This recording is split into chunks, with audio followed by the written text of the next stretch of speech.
Driver మీద కూడా case Jagan మీద కూడా నాన్ బిల్ కేసు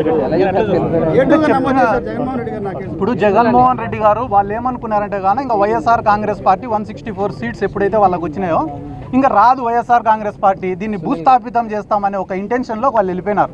అంటే ఇంకా మొత్తం మాదే ఈ రాష్ట్రం అంతా అని. కానీ జగన్మోహన్ రెడ్డి గారు ఎప్పుడైతే పబ్లిక్లో తిరగడం మొదలుపెట్టినారో, మళ్ళీ పబ్లిక్ నుంచి స్పందన రావడం మొదలైందో, ఆయనను అరికట్టాలా, నిలువరించాలా, ఎక్కువ ప్రోగ్రామ్స్ చేయకూడదు, ఎక్కువ పబ్లిక్లోకి పోకూడదు అని రెస్ట్రిక్షన్స్ పెట్టాలనే కారణంతోనే ఈ కేసులన్నీ కూడా పెడుతున్నారు. ఏమన్నా ఇక్కడ ఉన్న మీడియా సోదరులకు మీకు తెలీదా అన్న, చంద్రబాబు నాయుడు గారు మీటింగులు పెట్టి 5,000 మంది 10,000 మంది మహిళల్ని పిలిచి వాళ్ళకు ఒక 500 చీరలు ఇస్తే ఆ చీరల కోసం పాపము తొక్కిసలాట జరిగి 10 మంది 20 మంది చనిపోయిన సంఘటనలు మీకు తెలుసా తెలీదా? ఇంతకు మించి నేను అడగను. ఇటువంటి గోదావరి మస్తు ఉన్నాయనగా లిస్టు చాలా పెద్దది ఉంది. అదే కార్యక్రమంలో రప్పరప్ప ఫ్లెక్సీ బోర్డుకి సంబంధించి నిన్న ముఖ్యమంత్రి చంద్రబాబు కూడా ఒక కీలక వ్యాఖ్యలు చేశారు. అంటే సినిమాలో జగన్ పుష్ప డైలాగ్ వాడితే తప్పేంటి అన్న దానికి, అంటే సినిమాల్లో చంపుతారు మీరు కూడా చంపుతారని ఆయన ప్రశ్నించారు. అంటే ఈ రాష్ట్రంలో చంపుతాము నరుకుతాము అని అంటే తప్పు, నరికితే తప్పులే. నరుకుతాము అని అంటే తప్పు, ఎవడైనా నరికితే తప్పులే.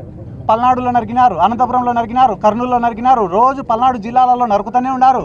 కేసులు పెట్టడంలే, నరికినోడు బయట తిరిగినాడు, చచ్చిపోయిన కుటుంబాలు శ్మశాన వాటికలంటే తిరుగుతున్నారు. దాని గురించి మాట్లాడారు.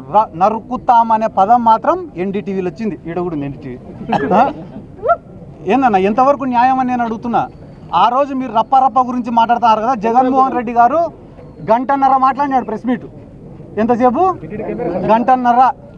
ఎడ్యుకేషన్ సిస్టమ్ పైన, హెల్త్ సిస్టమ్ పైన, ఈ రాష్ట్ర ప్రభుత్వం చేస్తున్న అప్పుల పైన, మన కరెంటు ఛార్జీల పెరుగుదల పైన, యువకులు పడుతున్న ఇబ్బందుల పైన, రైతులు పడుతున్న ఇబ్బందుల పైన, గిట్టుబాటు ధరలు లేని విషయం పైన, రైతుల ఆత్మహత్యల పైన, పొగాకు రైతుల సమస్యల పైన, మిర్చి రైతుల సమస్యల పైన దాదాపుగా గంటన్నర సేపు ప్రెస్ మీట్ పెడితే గంటన్నర తర్వాత మాట్లాడిన రప్పరప్ప ఒకటి లేచింది పైకి.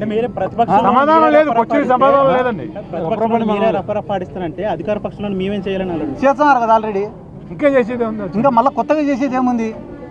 వాళ్ళు అధికార పార్టీలో ఉండి చేస్తున్నారు కదా. ఇక్కడ చంద్రబాబు నాయుడు గారు ఇంతకుముందు ఒక కథ చెప్పినారు, మీకు అందరికి గుర్తుందో లేదో. ఏం రా కథ అంటే, ఒక గ్రామంలో ఒక కుక్కను చంపాలనుకున్నాడంట. కానీ ఆ కుక్కను చంపితే కానీ గ్రామస్తులందరూ వాడిని కొట్టి చంపుతారంట. కాబట్టి వాడు ఏం చేసినాడు, రోజు ఒక 10 మంది కూర్చునే కాడికి పోయి, ఒరే అది పిచ్చి కుక్కరా అని చెప్తాడంట.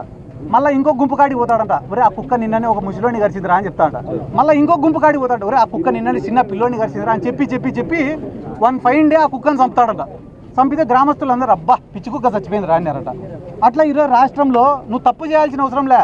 రోజు ఒక 4 టీవీ ఛానళ్లలో వీడు ఆడదాం ఆంధ్రాలో 100 ఎత్తినాడు, వాడు 300 ఎత్తినాడు, వాడు 400 ఎత్తినాడు, వీడు మైనింగ్లో ఎత్తినాడు, వాడు క్వాడ్స్లో ఎత్తినాడు, వాడు లిక్కర్లో ఎత్తినాడు అని చెప్పి ఒక్క పథకం ఇవ్వకుండా డైలీ అన్ని ఛానళ్లలో జగన్ సార్ ఏం సార్ కరెంట్ ఛార్జీలు పెంచినారు కదా అంటే చెవిరెడ్డి భాస్కర్ రెడ్డి అరెస్ట్.